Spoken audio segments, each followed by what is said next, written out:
Boa noite. Então, como eu tinha avisado, a Sandra se encontra no Brasil gripada com virose. Então, desculpa,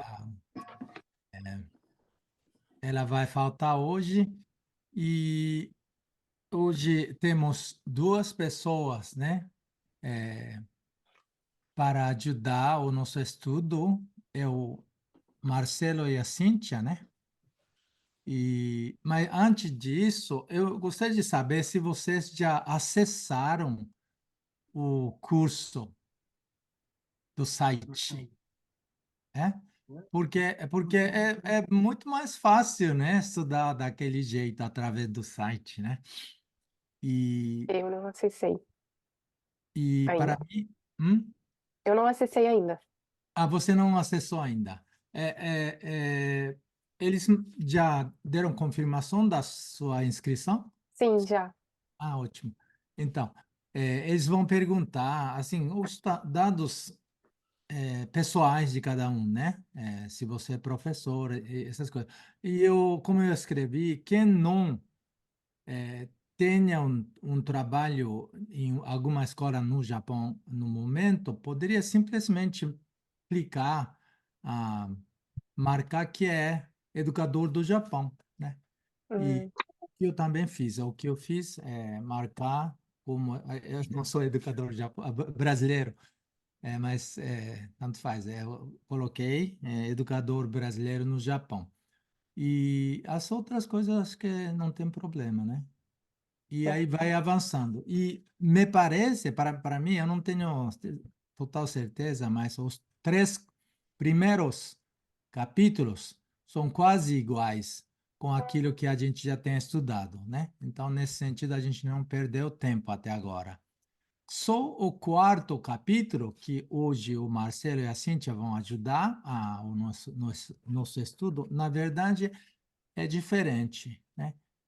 Porque no nosso encontro retrasado, né, que a gente viu que no capítulo 4 tem o trabalho do LOR, né, de quatro pilares de educação, que é um documento super, super importante na área da educação. Aquilo, pelo menos até a parte que eu assisti, não está incluso no capítulo 4. Vamos ver se tem se aparece no capítulo 5, capítulo 6. Vamos ver. E ao invés, parece que tem novas informações. Por exemplo, no caso de René Silva, né? René Silva, ele está sendo bem assim interessante. O trabalho dele está sendo bem reconhecido recentemente, né? Como eu também coloquei no WhatsApp, que até a NHK do Japão fez uma reportagem no ano passado, em dezembro, sobre ele, sobre o trabalho dele, só que todo em inglês, né? Eu coloquei o link para essa reportagem de NHK, para o grupo de WhatsApp. E então parece que o conteúdo daqui para frente, a partir do capítulo 4, vão sendo um pouco diferentes. Vamos ver, né? E tem, para quem não inicia, tem quizzes, né? No final de cada capítulo e é um pouco assim, aqueles quizzes, sei lá, a gente tem que marcar, tem que acertar. E entre quatro opções, três são errados, né? E, e apenas um é correto. E aí a gente vai fazendo isso, né? Acho que é até para monitorar o nosso engajamento, nossa participação, né? E vamos avançando, né? É bom porque a gente vai receber certificado no final do curso, né? Então, acho que compensa. Então, por favor, vou passar o microfone para Marcelo e Cíntia. Quem vai?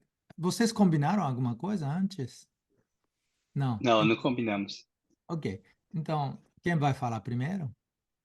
Então, eu não sei o que que o Marcelo fez, mas Eu, quando falei que iria fazer, eu não sabia o, o que era o capítulo, né? O capítulo é bem denso.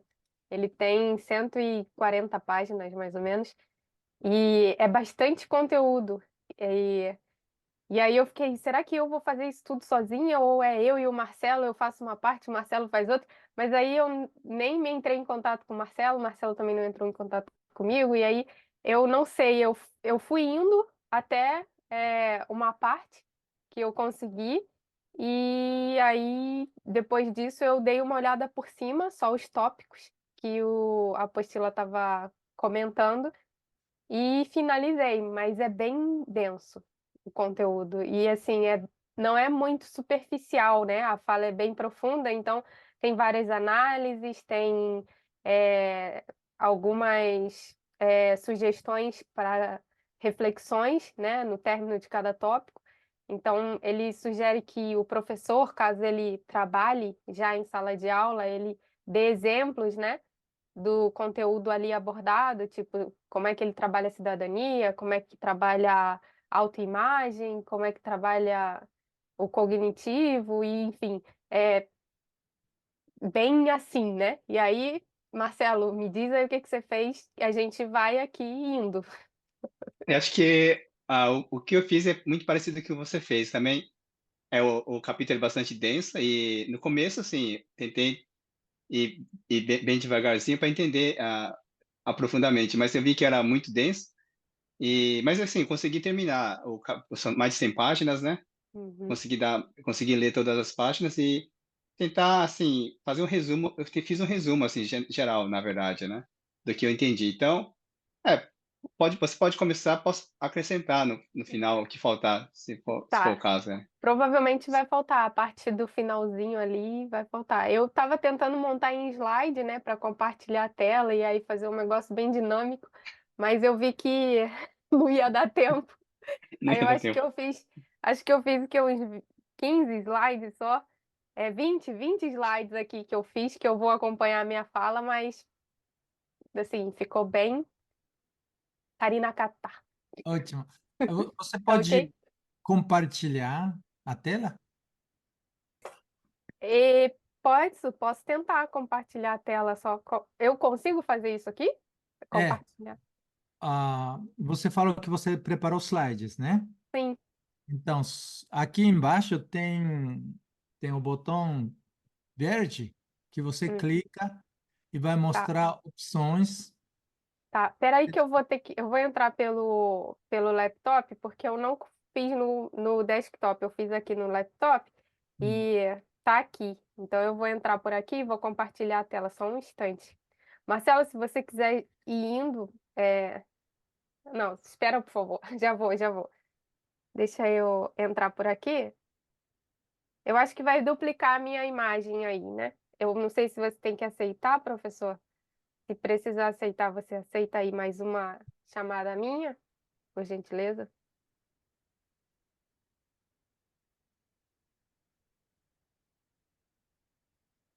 Antes disso, você poderia falar quem é você, de onde você está participando, quantos Sim. anos no Japão? Ah, eu entrei pelo computador. Vê se foi. Entrou. Entrou, né? Recording in progress. Ih, acho que eu vou ter que desligar aqui porque vai espelhar a voz, né? Deixa eu sair daqui. Tá, agora tá sem espelhar a voz, eu tô aqui, né? Uhum. Tá. Meu Sim, nome você poderia primeiro se apresentar rapidinho, de onde você está participando, quantos anos no Japão, de onde é, do Brasil. Sim, meu nome é Cíntia. Eu sou do interior do Rio de Janeiro, uma cidade chamada Angra dos Reis. Eu estou no Japão desde o final de 2011. Sou formada em Ciências Biológicas pela UFRJ do Rio de Janeiro e eu não atuo muito na escola, né, nas escolas, porque eu recém-formei no Brasil, peguei meu diploma e vim para o Japão. Então, assim, eu não tenho muita experiência em sala de aula, tenho alguma experiência no Brasil de professora substituta enquanto eu fazia a faculdade, Quando eu cheguei no Japão, eu trabalhei numa escola em Saitama e logo engravidei, então assim, foi tudo muito corrido. E como eu morava em Tóquio, eu saía de Tóquio, ia para Saitama, voltava. Eu não fiquei muito ligada à escola, né? Como costumam ser os professores brasileiros no Japão.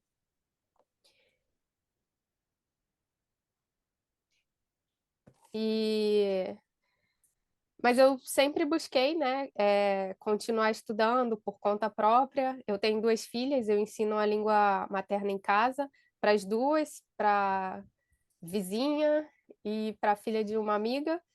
E eu não tenho muita experiência didática, né, com a sala de aula, assim.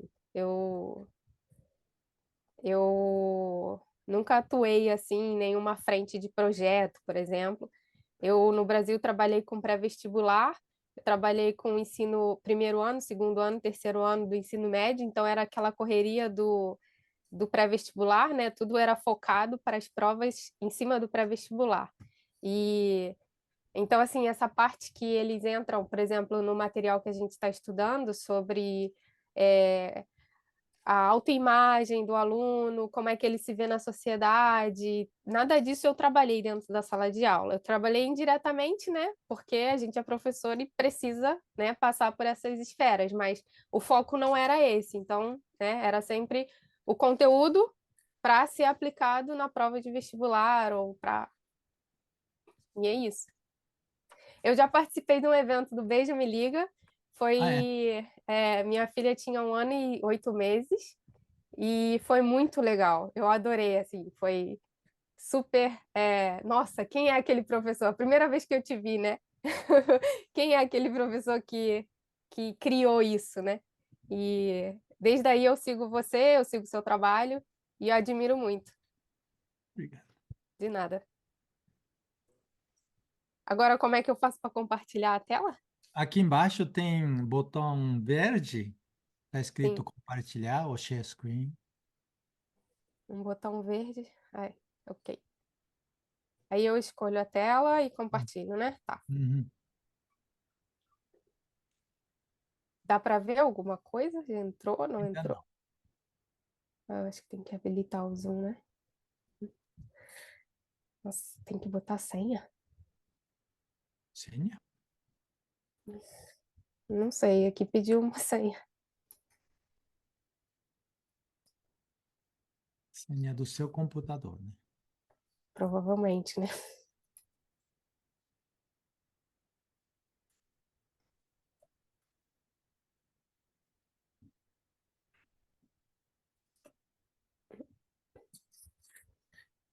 Não tá indo. Não está conseguindo. Você consegue enviar para mim via e-mail ou Posso tentar. eu vou colocar meu e-mail aqui ou pode colocar no WhatsApp também. Nossa, difícil, hein? Como é que faz isso?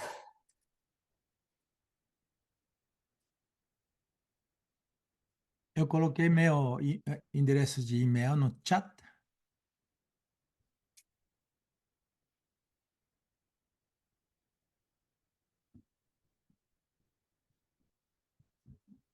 Enquanto a gente espera a chegada do slide, será que o Marcelo podia se apresentar rapidinho? Sim, meu nome é Marcelo. Eu já fiz o curso de pedagogia, por isso eu conheço o professor Dais, da época do curso de pedagogia, em 2013, 2008, 2013. Antes de formar pedagogia, eu formei em engenharia elétrica no Brasil. Sou engenheiro eletricista no Brasil. E com essa profissão, eu vim para o Japão, trabalhar na área de telecomunicações, onde hoje eu trabalho como engenheiro de telecomunicações. Eu faço projeto na área de telefonia, juntamente com, assim, é uma empresa multinacional, por isso eu uso mais o inglês, não falo português, não falo 30% de japonês, então eu sinto mais assim adaptado esse mundo global que o pessoal fala, né? Por ser não é só brasileiro, tem chinês, tem várias etnias, na verdade, né? Então a gente tem que se interagir para fazer, executar um trabalho, na verdade. Então isso me encoraja assim a entender um pouco mais das dificuldades que as pessoas têm ao chegar ao Japão, que o Japão é uma cultura não inclusiva, é uma cultura assim que as pessoas que chegam têm que ser inclusiva, na verdade. A sociedade não é tão inclusiva como a brasileira, por exemplo. Então eu senti essa dificuldade e eu entendo a razão também de por que que o Japão é assim, mas porque na verdade eu cresci numa comunidade chamada Nipo-brasileira no Brasil. Até os meus 11 anos, eu não conhecia a sociedade brasileira. Dentro da minha família falava japonês, os meus colegas falavam japonês, eu só tinha colegas que eram descendentes de japonês. Então era uma comunidade fechada no Brasil, que não se falava português, e simplesmente a gente era, assim, isolado, na verdade, do mundo que é o mundo brasileiro. É como se fosse a sociedade brasileira. Aqui no Japão é um pouco isolada algumas vezes, mas não nesse instante. Agora eu vejo que as pessoas já estão saindo para fora, indo para a faculdade japonesa, está interagindo mais com a sociedade japonesa, já está numa outra fase, que eu acho assim, valorizo muito também esse tipo de, como fala assim, quebrar esse dilema de, sou brasileiro, vou ter que continuar com vamos fazer, essa característica ou esses valores, né? Tentar entender mais os valores da comunidade japonesa para poder se incluir dentro da comunidade japonesa. Isso que eu acho que é o mais importante nessa fase. Eu tenho dois filhos, na verdade, um filho e uma filha. Eles não falam português, mas eu entendo que eu preciso colocar essa visão global, na verdade, neles, para não sofrerem quando virarem adultos, porque por você ter um pai brasileiro, acho que vai ter sempre um dilema. Que meu pai, na verdade, é? Não é japonês, mas tem que, na verdade, entender as duas partes, na verdade, né? Parte da mãe e parte do pai. Então, eu acho muito importante essa educação globalizada para poder interagir todo mundo, ter um background diferente, mas quando em harmonia, na verdade. Esse aqui é meu desejo aqui também. Ótimo. É, Professor, eu acho que enviei, hein? Foi. Você pode ver a sua caixa? Meu e-mail é cintilante com SYNITILANTE. uhum. Deixa eu ver aqui, Eu né? Aqui. coloquei apresentação, eu coloquei o tema apresentação. Bacana a sua história, hein, Marcelo?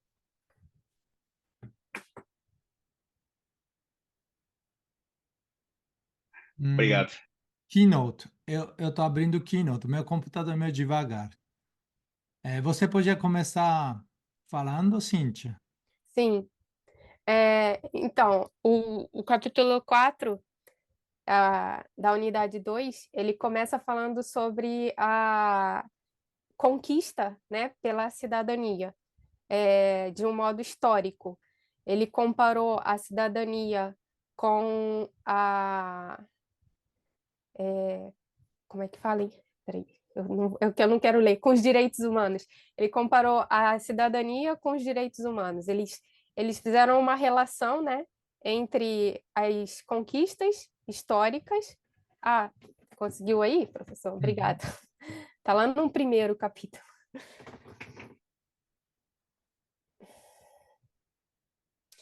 E aí eles apontam a. Peraí, deixa eu ligar o raciocínio aqui, que eu tô lendo.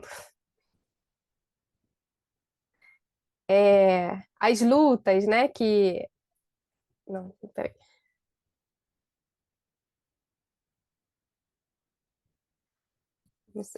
Eu tô querendo ver a página. Ah, ok. Diminuir a janela aqui, eu só tô vendo a minha página, tá? Eu vou acompanhar pela minha, e aí o professor vai passando. Eu tô na primeira página, quando ele fala sobre educação para a cidadania global, conceitos essenciais.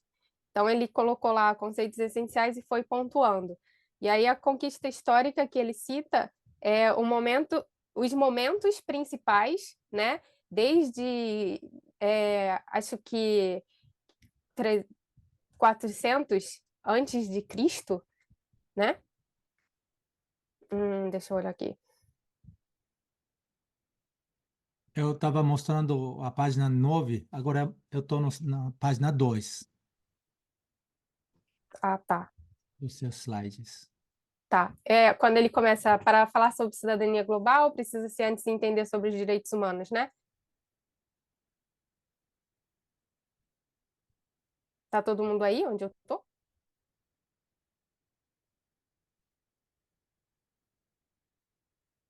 Acho que estão conseguindo visualizar, assim, ó. Maria está dizendo sim. Tá, eu não estou vendo vocês, estão só vendo a minha página. Então, n- n- quando os direitos humanos né, quando as pessoas se começaram a se reunir, né, em forma de comunidade, surgiu a consciência de viver em grupo. Então, as pessoas começaram a se organizar para viver em grupo. E por isso, o capítulo ele relaciona a cidadania global com os direitos humanos. Não tem como falar sobre cidadania sem falar de direitos humanos.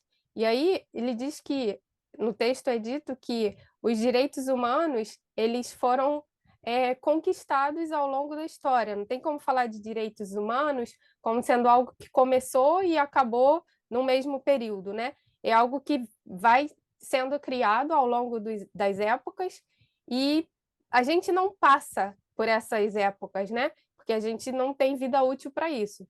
Então, diz que primeiro o documento da história, que é considerado pela ONU, que relata sobre os direitos humanos, é um cilindro chamado cilindro de Ciro, que data de 539 a.C., e daí em diante, ele segue, né, com vários pontos de lutas e conquistas para os direitos humanos e tem, vamos dizer assim, um fim, né, na Declaração Universal dos Direitos Humanos em 1945.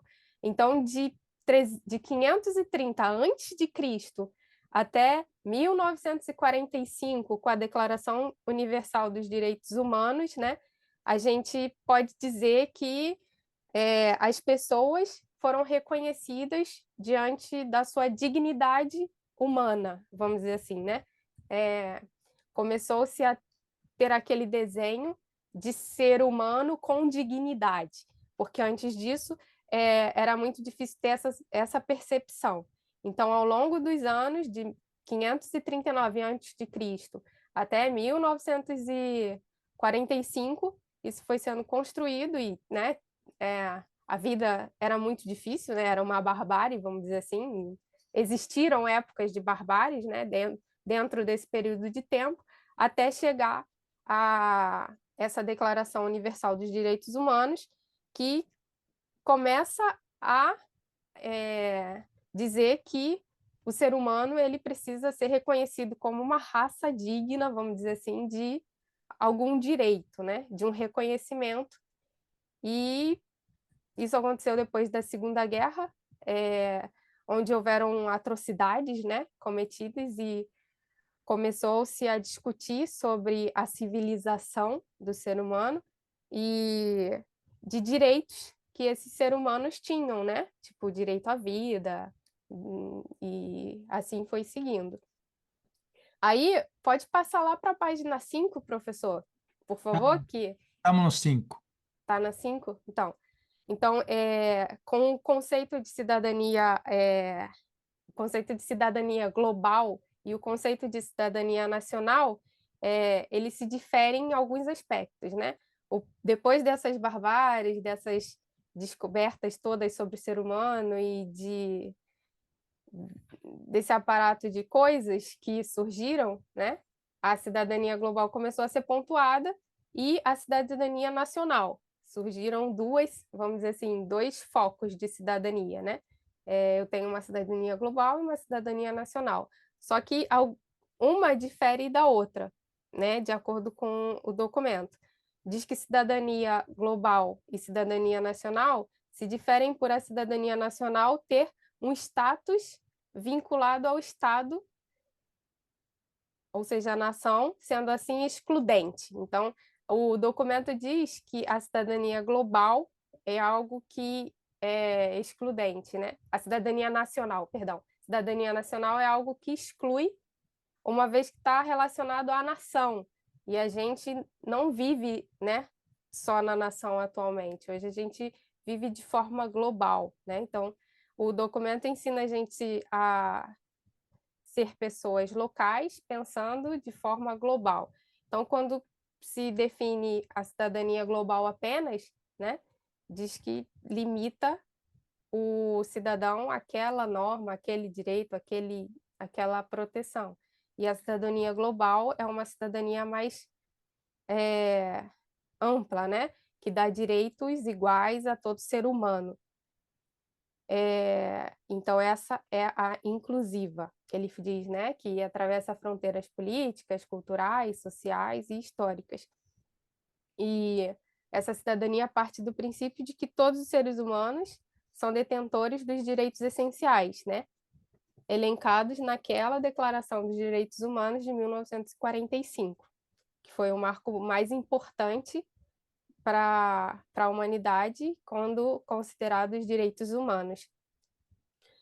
E uma coisa interessante que o texto fala é que, embora não haja nenhuma garantia legal, né, que garanta o conceito, a definição, o que é e o que não é, né, cidadania global, o fato de existir um estudo, né, de existir uma busca, já é um grande avanço para os direitos dos seres humanos.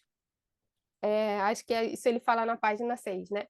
No atual contexto em que vivemos, não, cadê? Não é nessa página, No perdão. atual contexto que vivemos, É, vocês, né? na página 6. Aí, seguindo, né? No contexto em que vivemos, não é possível mais pensar no âmbito nacional, porque tudo que acontece de um lado do mundo é sabido do outro lado num piscar de olhos, né? Antigamente a gente precisava de anos para uma notícia chegar de um lugar a outro do planeta Terra, e hoje em dia isso tudo chega em um piscar de olhos. Então, a gente não pode mais pensar no âmbito local, no âmbito nacional. A gente precisa pensar de forma amplificada, de forma global. E esse é o papel da cidadania global. Formar cidadãos com visões que vão além daquela que ele está inserido, né? Embora ele consiga ver um problema ali, ele consegue relacionar aquele problema com outras questões que ocorrem paralela a ele. E esse é o principal objetivo da educação para a cidadania global, é formar cidadãos que consigam entender a importância de pensar de forma amplificada dentro de um contexto simplificado, né? Que é difícil isso. E aí, passa para a próxima página. Página 7. Isso. E aí ele continua dizendo que isso é essencial para o mundo, para haver uma paz sustentável. Um mundo sem pobreza, fome, igualitário, que respeita as diversidades entre raça, entre credo. Então, assim, é um negócio muito amplificado, né? Eu achei a proposta do programa de educação para a cidadania global algo muito, como é que se fala?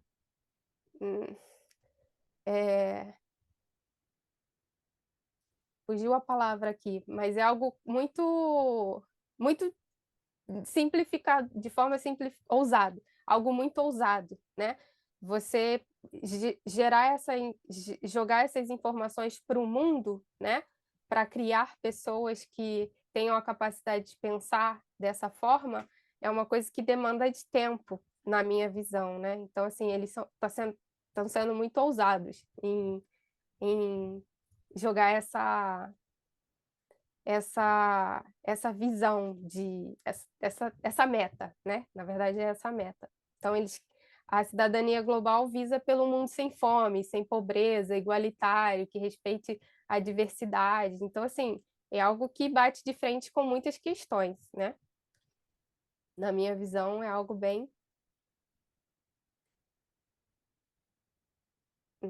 E seguindo, então, né? E como o objetivo é esse, a educação para a cidadania global, ela integra objetivos que perpassam pelo desenvolvimento sustentável, né?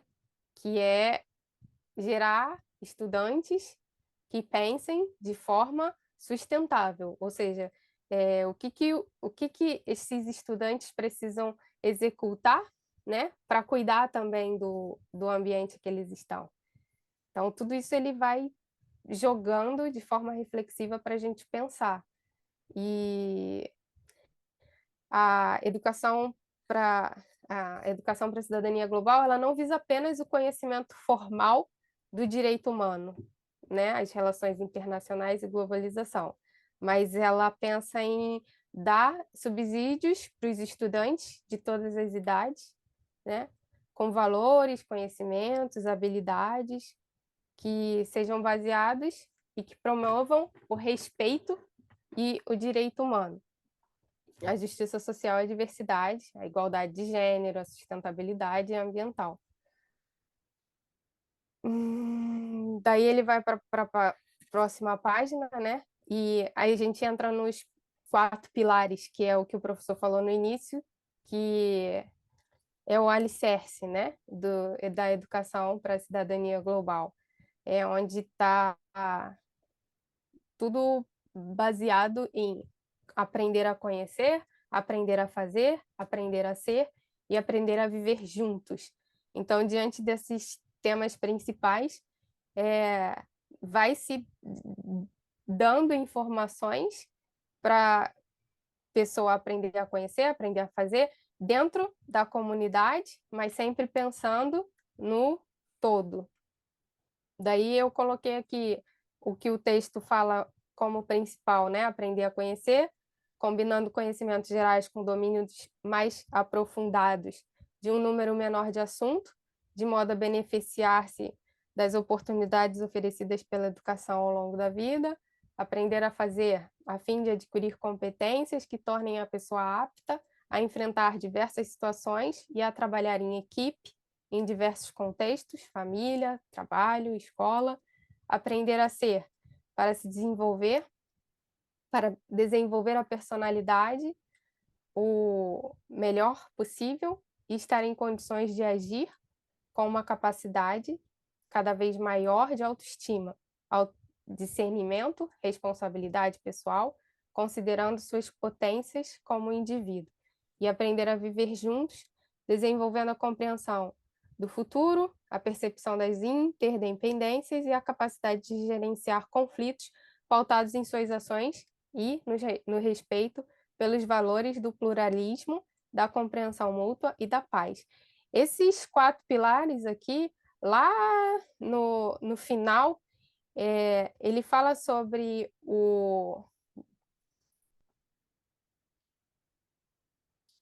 aprender a viver em harmonia, né, com as diferentes identidades que existem. Então, ele fala um pouco sobre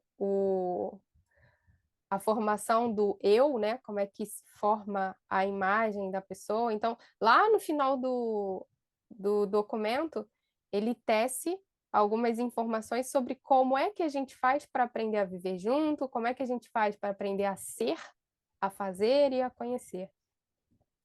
Marcelo, você quer seguir aí? Como é que é? Eu já falei tanto aqui.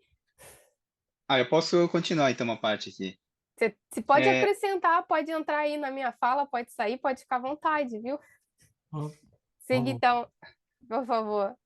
Deixa eu falar uma parte, o que ela falou e, Dos na 4 verdade, pilares. assim, isso do 4 pilares. Aí, talvez, no outro tópico, ela começa a falar sobre como a gente podemos adquirir esse pensamento de um cidadão global. Quais são as metodologias para que a criança possa atingir esse conhecimento de cidadania global? Um aspecto que no texto fala é sobre o pensamento crítico. Como introduzir esse pensamento crítico nas pessoas, né? Porque, na verdade, esse pensamento crítico quer dizer, é uma visão de uma situação, assim, pode ser uma situação simples, mas que as pessoas normalmente falam assim, isso aqui é uma coisa dessa forma, mas, assim, você tenta entender mais profundamente o que exatamente isso significa ser dessa forma ou agir dessa forma. E fala das situações, por exemplo, como desenvolver esse pensamento crítico? Seria através de um problema complicado ou um problema complexo? Complicado quer dizer um problema que você consegue enxergar a solução, tipo assim, uma coisa quebrada, quebrou o carro, por exemplo, você leva na oficina e você manda arrumar que a solução, já vai ter a solução, mas um problema complicado seria, tipo assim, uma coisa que, mesmo a gente trabalhando, não é fácil de se consertar. Por exemplo, no texto fala do aquecimento global, por exemplo, né? Que é uma coisa que, ou da fome, por exemplo, que é uma coisa que você não consegue erradicar ou solucionar simplesmente com um trabalho local. Seria uma coisa mais ampla, na verdade. Então, trabalhando nesse assunto assim, temas, né? Complicado ou complexas, ele fala que você consegue introduzir na criança esse pensamento crítico, que é muito importante para uma cidadania, para um cidadão que tem cidadania global, na verdade, esse pensamento de cidadania global. Deixa E Deixa eu pode só falar. pedir para o professor passar para a página 12, que você está falando justamente sobre os slides 12 e 13. Ah, Como é que se coloca, né? Como é que se insere o pensamento sistêmico? Na verdade, você está falando sobre o sistêmico, né? isso. Pode É. continuar então, Não, Cíntia. pode ir, que você está bem, vai lá. É só para ilustrar, né, o que você está falando. Isso, obrigado. Seria problema sistêmico, isso mesmo. Uhum. Aí ele mostra no texto como trabalhar para que as crianças ou adolescentes possam adquirir. Ele fala assim, primeiramente, até da quinta série dos 5 anos até 9 anos, tentar entender mais o problema local, tipo assim, como é que você, tipo assim, como é que a criança, como é que você vai para a cidade? Vai de ônibus, tipo assim. Então, tipo assim, tentar entender que um relacionamento entre a vida da criança, que seria a vida da escola, e um pouco mais para fora, né? Que seria como ir para a cidade, seria através do carro ou do ônibus, né? Tipo assim, transporte coletivo, tipo assim, tentar elasticar o pensamento da visão da criança. Seria esse o caminho. Outro, na segunda etapa seria tipo assim, como dos 9, acho que até os 12 anos, ou 12 anos, ou 15 anos, Tá na tela, Marcelo. isso, dos 12 aos 15 anos, avaliar as causas como falar, desse problema. Entender o que levou a, tipo assim, aquecimento global, por exemplo. O que leva a aquecimento global? Tipo assim, o uso desordenado, ou, tipo assim, descarte, tipo assim, dos lixos, assim, o consumo desnecessário das coisas. Tipo assim, tentar abordar temas que possa linkar com um problema maior. Tipo assim, tentar entender os pontos, na verdade, né? Sim. E dos 15 aos 18, tentar entender as soluções, na verdade, que poderia amenizar ou ter um pouco mais assim, que poderia levar para resolver esses problemas. Seria nesse capítulo mostra isso assim, mostra assim, da forma como podemos atingir na criança esse pensamento crítico, na verdade. E eu considero esse pensamento crítico muito importante, na verdade, porque é um pensamento que tipo assim, parte de uma coisa assim, de um ponto, vamos dizer, comum, neutro. A pessoa não pode ter valores que trazem da sua tradição, por exemplo, né? Tem que ser uma Uhum. coisa mais assim, facta, né? Tipo assim, baseado em coisas, seria Reais. assim, reais, isso. Medições reais, na verdade. Não falar assim, porque antigamente era assim, não é bem assim. O que hoje ela representa? Como que você pode medir esse problema? Sim. Então, ela mostra dessa forma, assim, ter uma visão mais assim neutra, simplista, para soluções mais complexas. Isso seria desenvolvimento do pensamento crítico, na verdade, e mostra uma forma detalhada o caminho, na verdade, como está no texto aqui. Obrigado. Sim, Acho que obrigada esse a é. você, Marcelo. É porque, assim, no final é que ele explica o início, né, de tudo. Ele dá exemplos e das falas anteriores no final. E aí, o que o Marcelo teceu aí foi o pensamento sistêmico, né? Porque, de forma geral, o ensino ele se orienta de forma é, a aprender alguma coisa, né? Tá lá na página 9, eu coloquei lá, o capítulo deixa clara a importância do papel do professor frente à difícil e desafiadora missão de promover a formação de cidadãos globais para que as conquistas obtidas anteriormente não sejam cada vez mais aprimoradas, ou seja, aquelas lutas, e daí ele entra logo no ensino formal, que orienta essencialmente e, se não exclusivamente, para aprender a conhecer, né? Em menor escala, para aprender a fazer. Então, hoje, o ensino ele está voltado a fazer isso. Ele te dá informação para você conhecer, né, como aluno, e para você aprender a fazer. Só isso. Ele não te dá meio para você refletir, né? Igual o Marcelo falou. Quando você insere um pensamento sistêmico na cabeça de um aluno, você está ensinando para ele a pensar de forma o quê? Ampliada, uma situação simplificada. Então, o, o documento ele te dá exemplos de problema complicado e problema complexo, né? Para o professor trabalhar essa relação.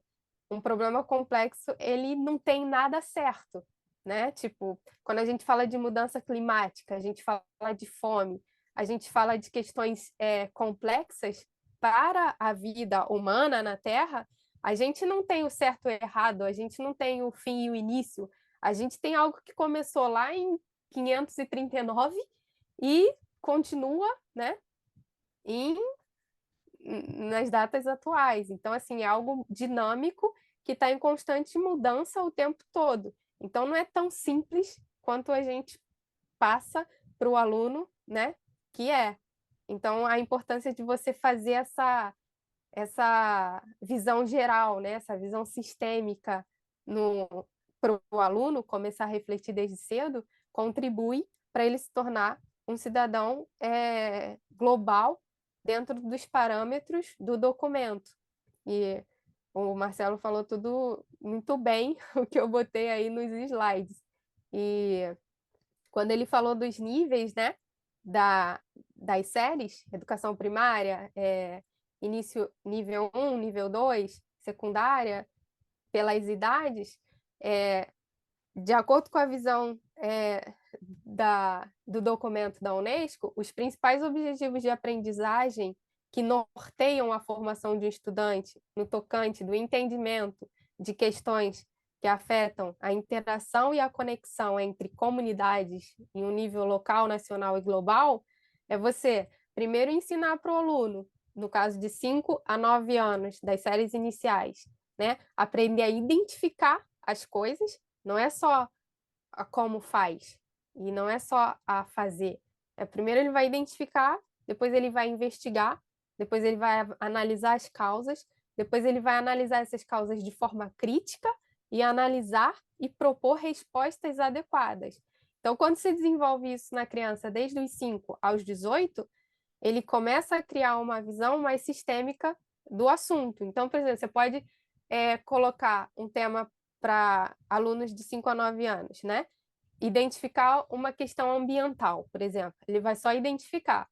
Depois ele vai investigar. Ah, o que causou essa questão ambiental, né? Aí depois ele vai, dos 12 aos 15, avaliar aquelas causas. E aí depois ele vai pensar de forma crítica e vai analisar algumas respostas que poderiam ser dadas diante daquela situação.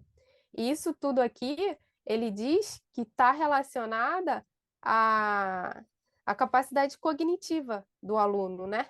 Que você tem, né, de forma física, a cognição e a parte física do cérebro, ela vai se moldando e vai se desenvolvendo ao longo do tempo. Então, não tem como você pegar uma criança de 5 e 9 anos e começar a pedir para ela analisar problema e propor respostas. Então, por isso que o documento, ele visa num nível, né, relacionado à idade. Começa com isso, depois começa com isso, e assim vai. Para quê? Para dar tempo de você formar dentro da mente física o pensamento, né, que é a parte cognitiva da história. E no final do que eu consegui, até onde eu consegui ir, né, depois que ele introduz esse tema, que é a visão do documento, de como você inserir essas questões dentro da sala de aula e como você trabalhar, ele entra na identidade socioemocional. Ele começa a trabalhar o indivíduo como ele se vê, né? E como ele vê o mundo. Quer tecer alguma coisa aí, Marcelo? Pode ficar à vontade. Não, pode continuar, tá ótimo. Então, ele segue dizendo da importância que se tem sobre a formação de identidade do estudante, né? Que passa pelo aspecto socioemocional e a identidade e diversidade do ser. Então, quando você está trabalhando algo local no global, você vai precisar trabalhar a identidade da criança, né? Às vezes a criança ela se vê num lugar que ela não se integra ali, ela não se vê como uma identidade. Então, o professor ele precisa trabalhar essa parte dentro da sala de aula. O que é a autovisão, né? Como é que o aluno se vê, como é que ele se vê no mundo, como é que ele acha que os amigos veem ele. Aí ele entra numa parte de identidade das diversidades, né? Porque como a gente vai trabalhar o local o global junto com o local, então as identidades elas vão se misturar. E aí, lá no slide 16, que eu coloquei lá diferentes níveis de identidade, né? Identidade socioemocional, identidade, diversidade e comunidade. É a constituição da identidade. A constituição da identidade é algo complexo. Ele diz que é muito complexo você construir uma identidade e você se ver dentro daquela identidade. Então, para você formar uma identidade, você tem vários aspectos, né, sociais que influenciam na forma como o aluno ele vai se ver e como os outros vão ver ele. Então, assim, trabalhar isso dentro da sala de aula para o documento é essencial, né? Você trabalhar a identidade, diversidade da comunidade. Então, ele faz a pergunta, né? Quem eu sou no mundo e como a sociedade me vê. Então, assim, não é só a identidade que eu crio de mim, é a identidade que eu crio de mim e que eu mostro para o mundo e o mundo me vê. Então, assim, é algo extremamente importante e o texto deixa muito claro isso, a importância da discussão sobre a identidade, né, para uma educação global. E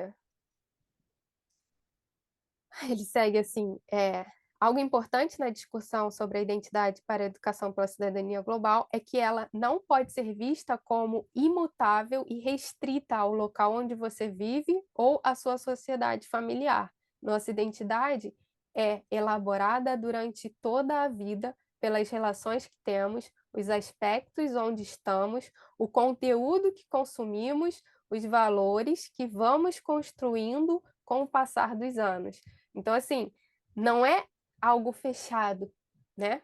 A identidade de um ser não é fechada, ela vai se construindo ao longo do tempo. Então, o professor precisa focar isso dentro da sala de aula, porque isso é uma das bases para a cidadania global. Um aceitar o ponto de vista do outro, né? A minha religião é essa, o meu cabelo é desse jeito. Isso tudo faz parte de você criar a sua identidade e o outro que criou a dele precisa entender que essa é a identidade que você criou de você, né? E que ela pode mudar. Então, é algo bem complexo.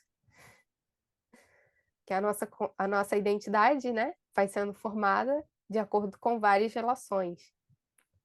E quando a gente fala de global, isso se estende ao infinito, né? Porque tem tanta coisa que a gente desconhece no mundo, né?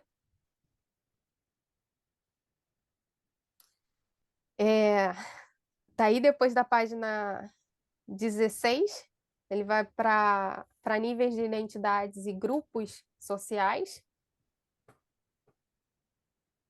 e jornada de pertencimento, que o documento diz que é um passo fundamental no desafio de tornar-se um cidadão global, é criar um senso de pertencimento com a comunidade ao seu entorno e com o mundo. Então, depois que você cria essa identidade de você, essa identidade aceita, porque todo mundo tem um pensamento, né, de respeito com aquela identidade criada, você vai mostrar isso e vai se sentir pertencido. Tem que o ser humano, né, o cidadão global, ele tem que se sentir pertencente a qualquer lugar que ele esteja. Por exemplo, eu sou brasileira, eu estou no Japão. Como cidadão global, eu tenho que me sentir pertencida a essa realidade que eu estou. Se um japonês vai para o Brasil, ele precisa se sentir pertencido àquela realidade. Esse é o pensamento, né, da educação para a cidadania global. Criar indivíduos que se sintam parte em qualquer lugar do mundo que ele vá. Quando você faz aqueles caminhos que foram pontuados lá em cima, você respeita o lugar, você respeita o cidadão que você encontra do lado. Então, assim, você não tem por que temer e não tem por que não se sentir pertencido, porque você está dentro do todo. Você está respeitando os valores, você está compreendendo as relações, e aí fica tudo muito mais fácil. Porque hoje em dia o que acontece é que, por a falta de visão global, a gente não se sente pertencido, a gente se sente excluído, e aí começam a ocorrer as várias questões não tão boas, né, que a gente vê por aí. Aí, na página no slide 18, ele tece algumas informações sobre como promover esses valores no papel da educação para a cidadania global, com respeito e inclusão, para que possamos conviver de forma harmoniosa em comunidade. Então, assim, depois que você cria todo aquele raciocínio lógico, né? O conhecimento das lutas, dos direitos que a gente obteve ao longo dos anos como cidadão. A gente não, né? Os nossos antepassados, porque é algo de antes de Cristo. Então não tem, né? Não tem nem como a gente palpar isso. Se você consegue perceber todo esse contexto, você vive em harmonia, né? Com várias comunidades. Por mais difícil que seja, você consegue se estabelecer ali. Mesmo você tendo seus valores pessoais, você respeita o valor pessoal do outro, né? E é o que falta realmente na sociedade hoje, né? É você respeitar os valores dos outros e ser respeitado. Se isso acontecer, realmente a paz vai reinar no mundo, né? Como ele diz aqui. E na página 18, né? Ele diz que indivíduos imbuídos nesses valores auxiliam a propagar a noção de que respeitar as crenças e os valores do outro é essencial, fazendo com que mais pessoas ao seu redor também compreendam essas questões, gerando um efeito cascata. Comunidades globais, como promover valores e o papel da educação para a cidadania global. Aí muda de tema. Então, essa parte, para mim, foi a parte mais importante do documento. Porque quando você ensina para o aluno a reconhecer valor, reconhecer identidade, ele pode estar em qualquer lugar do mundo, que ele vai se sentir inserido, ele não vai fazer guerra com ninguém, porque ele vai se sentir pertencido, né? Então, essa parte, para mim, foi muito importante. Na página 19, então, já quase finalizando, convivendo em comunidade, vivendo em comunidade. A duplicada era para ficar só uma, né? Convivendo em comunidade. Então, o papel do educador na promoção de cultura, de respeito, começa por si mesmo, né? Ele diz que o professor é o principal modelo, então cabe ao professor iniciar todo o processo de autoconhecimento, de mostrar para o outro o que ele é, para aquilo se refletindo, né, na criança, e a criança se identificar. A criança vai ver, através do exemplo do professor, tudo que está sendo dito. E diferença e respeito pela diversidade. Por que é importante valorizar o diferente? Ele faz a pergunta, né? Aí a resposta dele: a diversidade cultural é tão necessária para a humanidade quanto a biodiversidade é para a natureza. Então ele faz uma relação super bacana aqui com a biodiversidade que tem no planeta e a diversidade cultural, que realmente, né? é muito vasta. Então, assim, tanto um quanto o outro é importante para que haja o equilíbrio na Terra e no, né, no ambiente que se vive. Então, se você destrói uma parte da diversidade cultural, você está destruindo toda a cultura, né? Então, por exemplo, quando os portugueses vão para o Brasil e matam os índios, né? Você está perdendo parte da cultura, como se você fosse na Amazônia e né, depredasse toda aquela natureza que ali existe. E então, o objetivo é criar uma geração de cidadão global indispensável. Como é que, peraí? Se nosso objetivo é criar uma geração de cidadãos globais, é indispensável que eles compreendam que as nossas diferenças devem ser acolhidas, afinal, elas fazem parte da nossa identidade. Então, existe a diferença, precisa ser algo normal para gente, né? Por quê? Porque faz parte daquela biodiversidade, daquela cultura, né? Não adianta eu chegar na África e querer botar o meu ponto de vista ou a minha identidade ali, né? Que eu vou estar querendo destruir uma parte do todo. Então, assim, precisa ser visto de forma integrativa e não de forma exclusiva, né? Isso ajuda a preservação do ser humano, né? Como cidadão e como ser humano mesmo. Aí eu consegui até os desafios no processo, né? Que foi mais ou menos o fechamento, sabendo-se que os temas envolvendo educação são complexos e não se resolvem do dia para a noite, mas isso não significa que...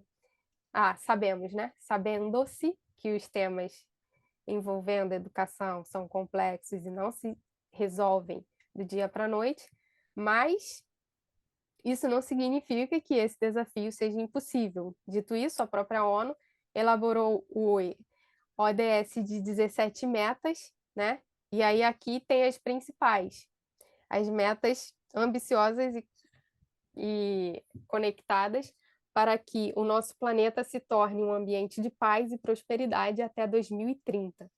Então, assim, é algo muito, para mim, né?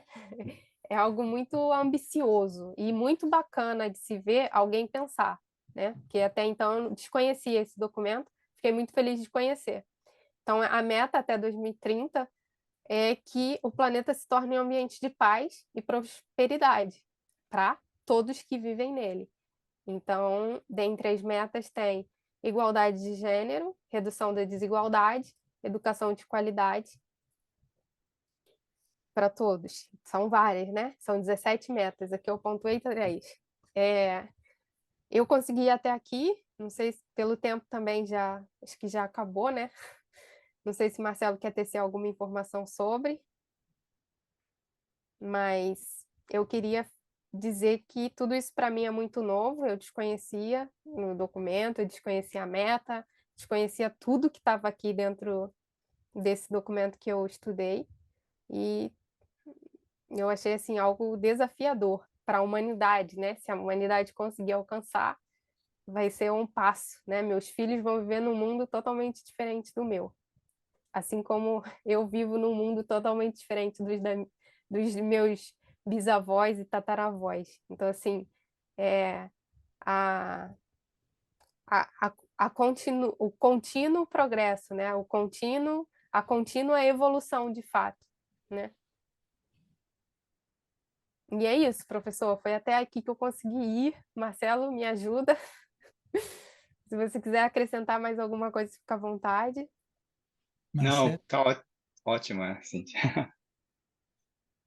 Mas eu achei algo desafiador mesmo, para mim também, como pessoa. nossa, Porque o que o professor faz dentro de sala de aula, ele faz dentro da casa dele, né? Então, assim, não é algo que é diferente de como a gente vive no nosso âmbito familiar, né? Então, isso é muito desafiador para todo ser humano, eu acho. Eu acabei de falar, perdão, te cortei. muito obrigado, Cíntia. Marcelo, você quer acrescentar? Não, acho que a Cíntia falou quase tudo. Talvez só na parte de identidade, né? Fala também que como podemos construir essa identidade? A pessoa tem que ter respeito com o próximo, empatia e solidariedade. São características muito importantes para poder compreender o próximo, na verdade, e construir sua própria identidade. Então, acho que, na verdade, todos nós, acho que como somos a minoria nas comunidades, assim, dentro do país Japão, somos uma minoria, com certeza, sim, a gente temos essas características de cidadania global, na verdade, dentro de nós, porque a gente precisamos nos adaptar à situação do Japão. Então, eu acredito, assim, que todos nós temos um pouco dessa cidadania dentro de nós, já formada. É isso que eu sinto. Obrigado, professor. Muito, muito obrigado. Vamos dar grande palma, né? Para Vocês têm alguma dúvida? Querem perguntar alguma coisa? Não sei se eu sei responder, mas se quiserem tecer alguma coisa, não sei se tem tempo também. Sabe, apesar de que temos chegado a 9 horas, né? Para quem puder ficar mais 10 minutos, eu gostaria de convidar todos para entrar no grupo pequeno para fazer um pouco de digestão, né? Digerir um pouco dentro do grupo em 10 minutos, talvez 10 minutos.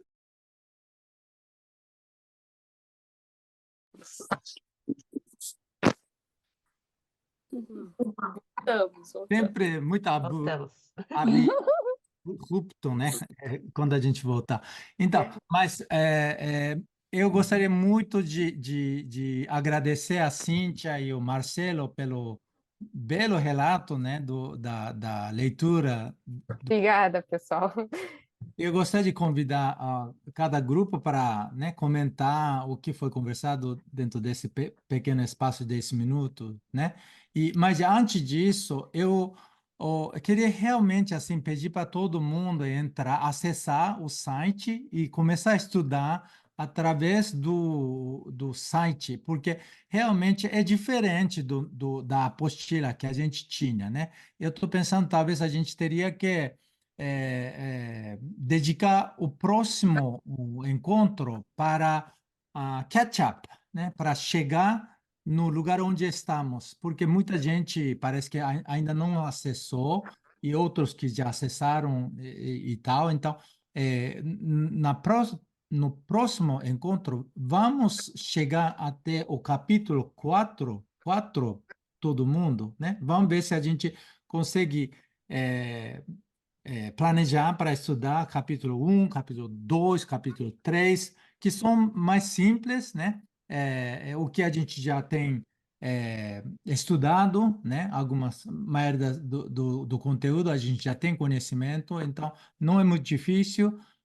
Talvez capítulo 3 tenha algo bastante interessante para olhar mais em detalhe, e chegar no capítulo 4, todo mundo tendo estudado até capítulo 4, vamos voltar o nosso encontro da próxima vez para realmente ver se todo mundo chegou lá, se tem alguma dúvida, tem dificuldade, tá, né? Então, isso seria o próximo passo.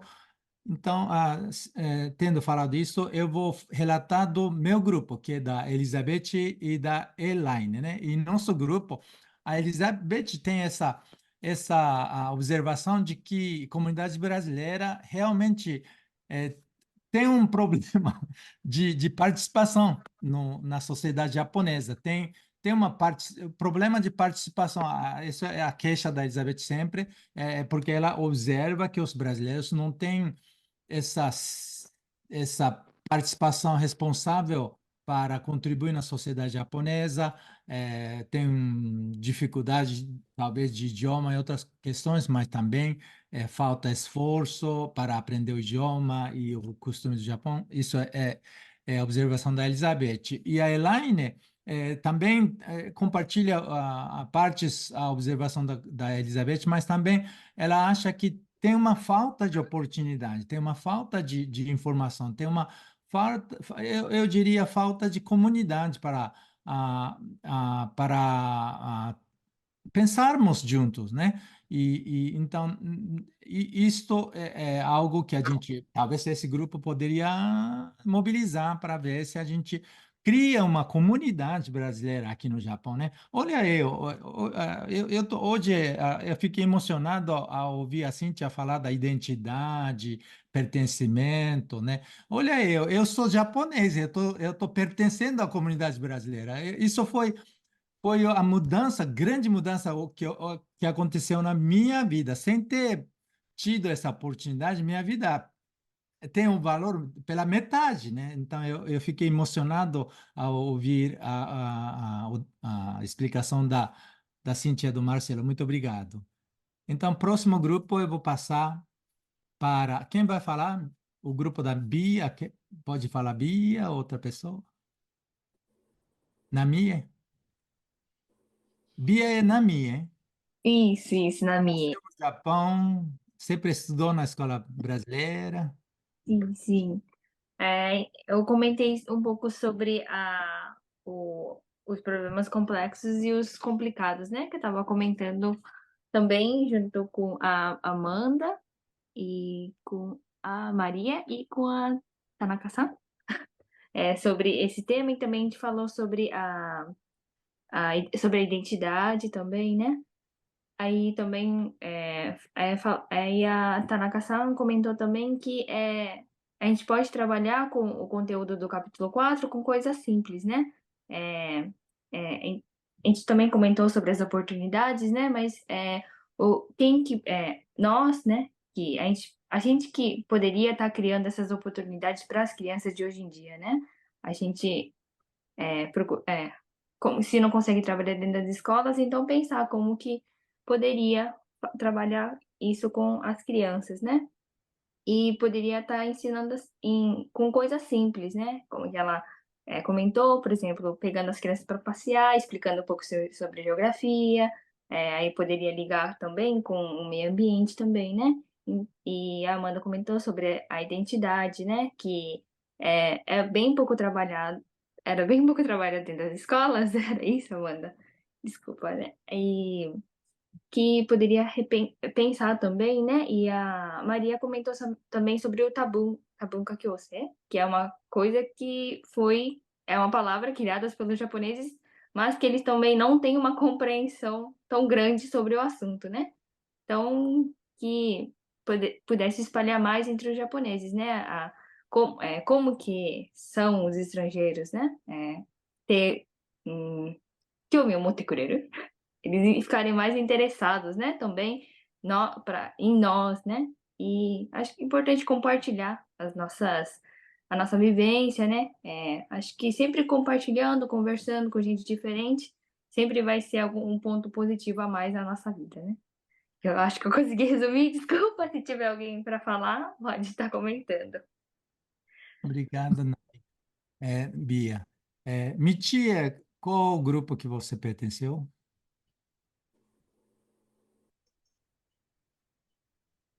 Eu sou da Ciliane.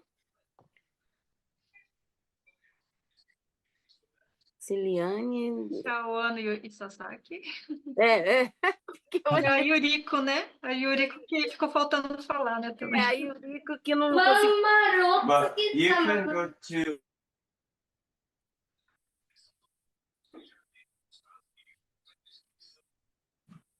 Quem vai falar?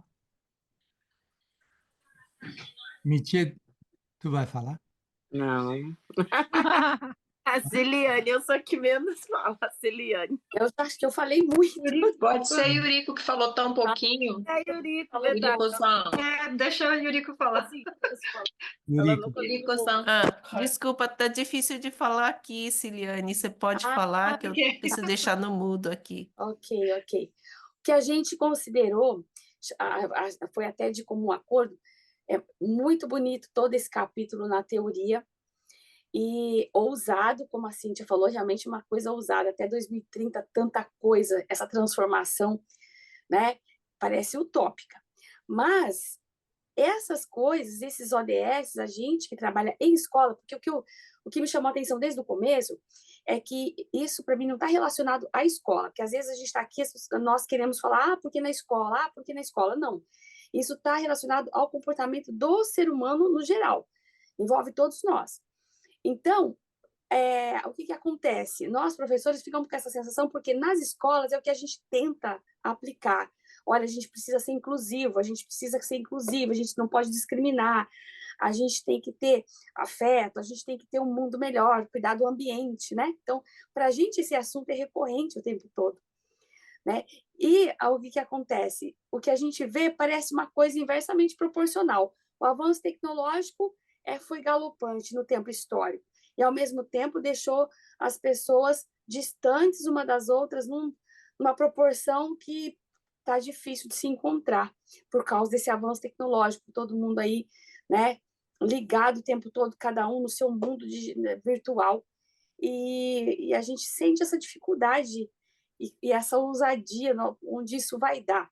É preocupante, porque, ao mesmo tempo, os pais que estão lá ó, na casa, a questão de não se abrirem, não conversarem com os filhos e se tornarem cada vez mais distantes, coisas que a gente da escola ouve, a discriminação aumentando, a intolerância. Então, como a gente conseguiu sentir, parece uma coisa teórica apenas, muito linda, mas teórica apenas. Foi mais ou menos isso daí. Muito obrigado, Eliane. Agora, o último grupo? Eu posso falar.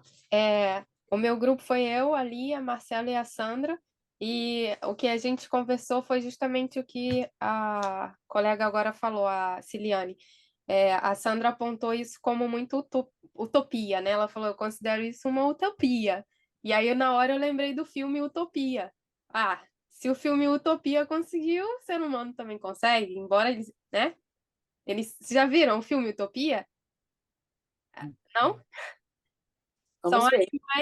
São animais que comem outros animais e eles vão se socializar, eles vão viver numa sociedade. Então, lá, por exemplo, a raposa não pode comer o coelho. Zootopia. É Zootopia. Zootopia. Zootopia. É o desenho, né, da Disney. É o filme da Disney. Isso. Eu achava que o nome daquele filme era Utopia, mas é Zootopia. É Zootopia. Mas então, é a mesma. Aquele esquema. Eu falei, se eles conseguiram, a gente também consegue. Mas eu também considero muito, muito, assim, algo bem interessante de ser feito, né? O Marcelo falou sobre a questão da identidade, que não é imutável. Então, a nossa identidade ela vai se adaptando ao longo do tempo. Então, talvez essas questões de afastamento, né, como a Ciliane falou, seja justamente para nos trazer para essa nova identidade, né? Porque a gente só vai criar essa nova identidade diante de uma necessidade. A gente está de cara com a necessidade. Então, basta a gente agora alterar essa nossa forma de viver e de ver diante dessa realidade que está sendo nos apresentada. Não tem como a gente mudar se não tivesse isso, né? Então, eu acho que, embora seja utópico, seja difícil, seja desafiador, é algo que o ser humano precisa caminhar, porque senão não vai ter valido nada lá atrás, né? E aí a Leia falou sobre uma questão muito importante que o documento fala sobre o acolhimento, né? A gente está acolhendo o nosso colega do trabalho, ela falou, né? Ela deu até o exemplo dela que trabalha na prefeitura. A gente está acolhendo porque é muito difícil você acolher o outro. Quando você acolhe alguém, passa pelo seu ego, né? Ela até pontuou, vai doer a pessoa. Se tem um professor que não acolhe um aluno, por exemplo, ele não está desacolhendo só o aluno, ele não está acolhendo o aluno e provavelmente a família do aluno, né? Então, assim, é uma questão da gente com a gente mesmo, ver se a gente está acolhendo, a gente está fazendo o dever de casa, né? A gente está acolhendo o outro, né? A gente está aqui numa sala, a gente está se acolhendo. Aí ela ficou refletindo sobre esse papel de acolhimento, que se o professor, né, não faz com a criança, fica tudo muito difícil. E eu ouvi porque eu falei demais. Mas quando o professor falou, né, que ele está aqui, ele é japonês e está inserido na sociedade brasileira, me veio uma questão em mente. Ele foi para o Brasil, ficou uma época lá, né? Então, toda essa experiência que ele teve lá, ela serviu de base para ele estar onde ele está agora. Então, assim, a gente está na posição dele lá atrás. Realmente. Estava no Brasil, a gente está no Japão.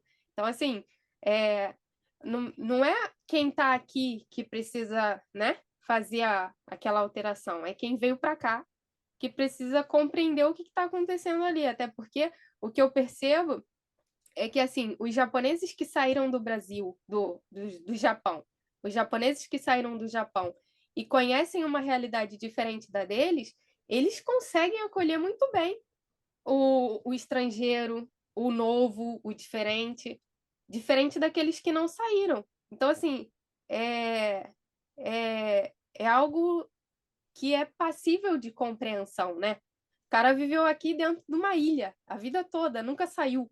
Então é difícil dele visualizar algo maior.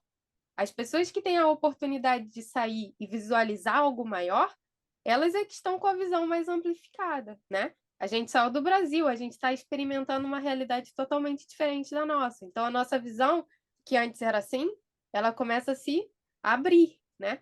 Então o papel principal, no meu ponto de vista, é quem tem a maior visão. Por quê? Porque acolhe a visão pequena, né? Se eu tenho essa visão aqui, não tem como eu chegar aqui.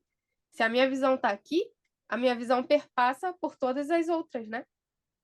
Então, assim, é um ponto difícil de ser feito, mas é trabalhável, no meu ponto de vista. Obrigada. Muito obrigado. Muito obrigado.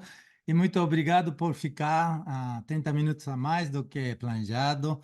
Mas a gente, vamos tentar sempre fazer a nossa reunião dentro de 1 hora e 1 hora e meia, né? Então, a gente vai terminar hoje e a gente se encontra daqui a 2 semanas. Se todo mundo... Maria, por favor.